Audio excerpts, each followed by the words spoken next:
Hello again, Dan Alasso, Making History. Charles Knowlton.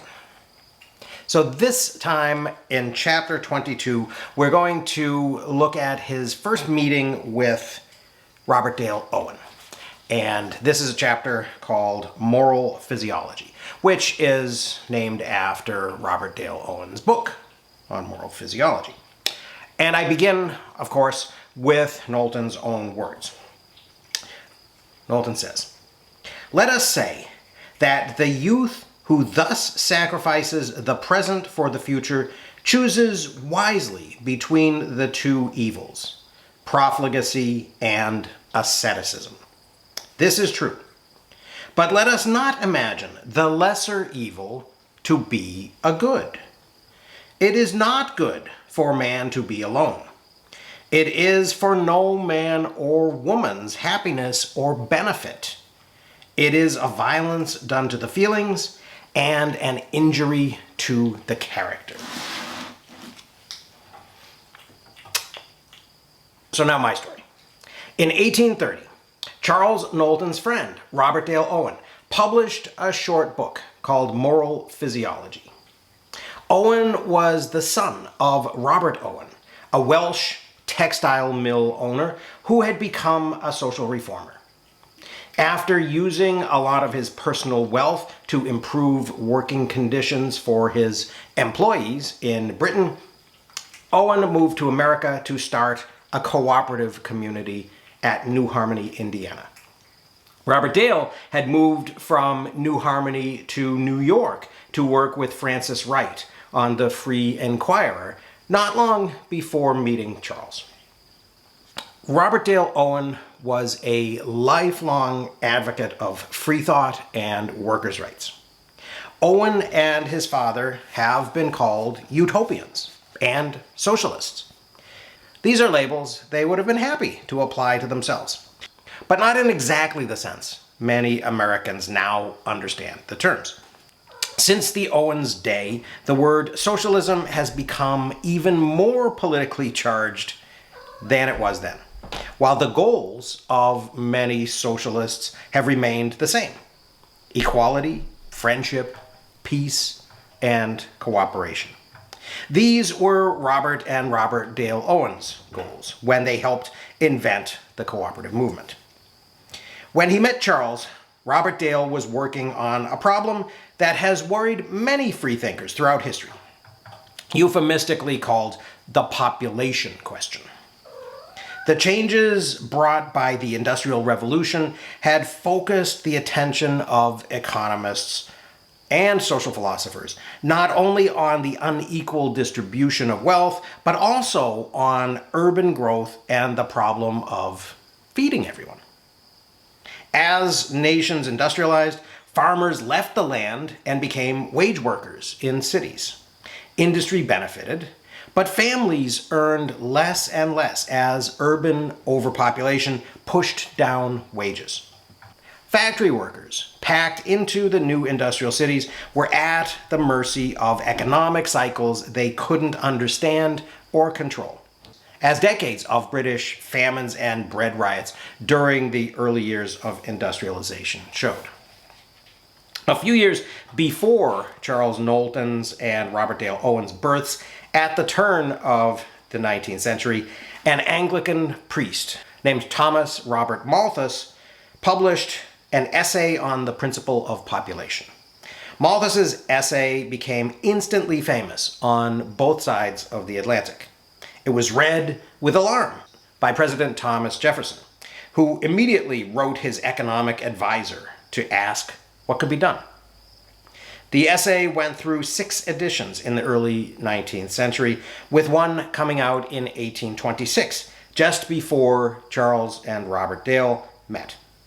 While the essay had been written in academic language for an elite audience, its message was simple. Basically, Malthus claimed that unregulated populations could increase exponentially, while food supplies could only increase arithmetically. Sooner or later, he said, an unregulated population would run out of food.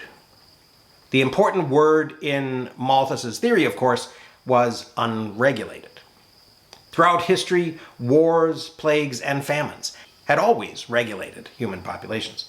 But Owen believed, and he convinced Charles, that depending on disasters to answer the population question was barbaric and unnecessary. So the two friends decided to do something about it. It's unclear exactly when they first made plans to write about the population question, but it was probably in the months immediately after Charles published Modern Materialism, when he was still confident the book would make him rich and famous. Robert Dale published a short book he called Moral Physiology, and Charles started working on his own volume, which came out a few months later.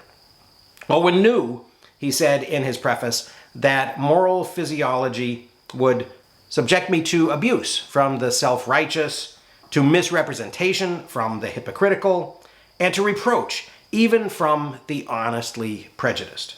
Some may refuse to read it, many will misconceive its tendency.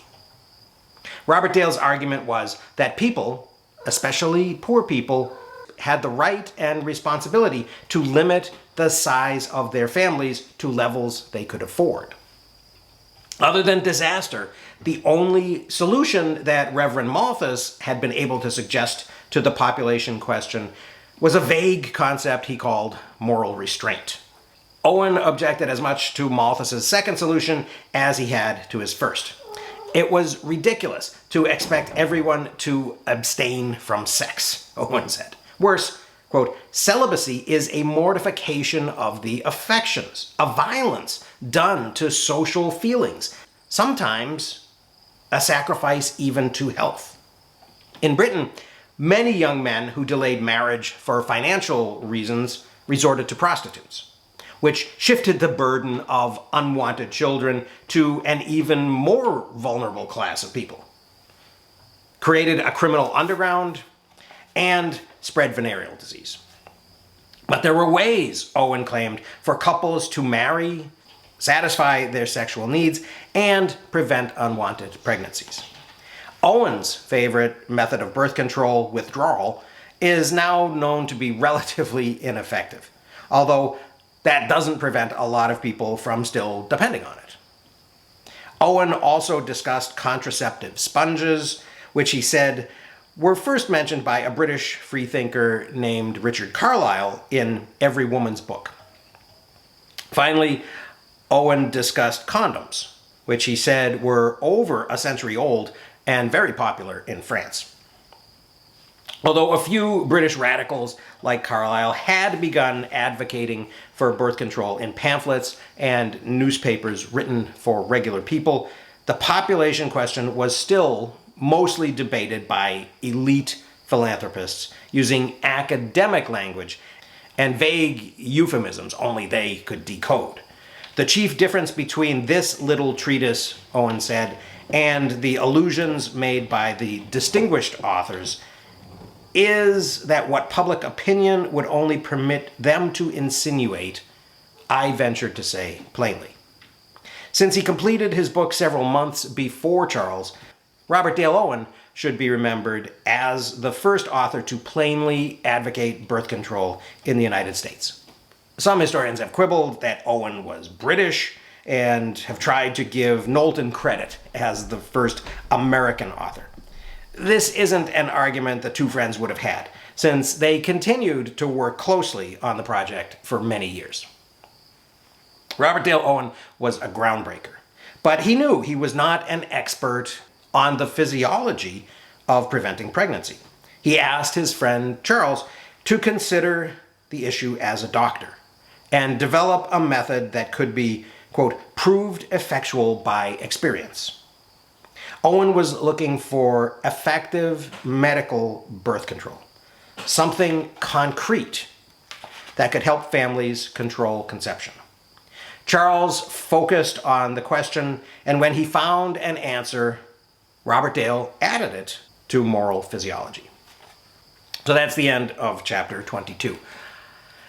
Next time, I will talk about the solution that Charles found, which led to his own birth control book, the fruits of philosophy. But that's all for now. So I hope you found that a little bit interesting. Thanks very much for listening. I'll see you again very soon.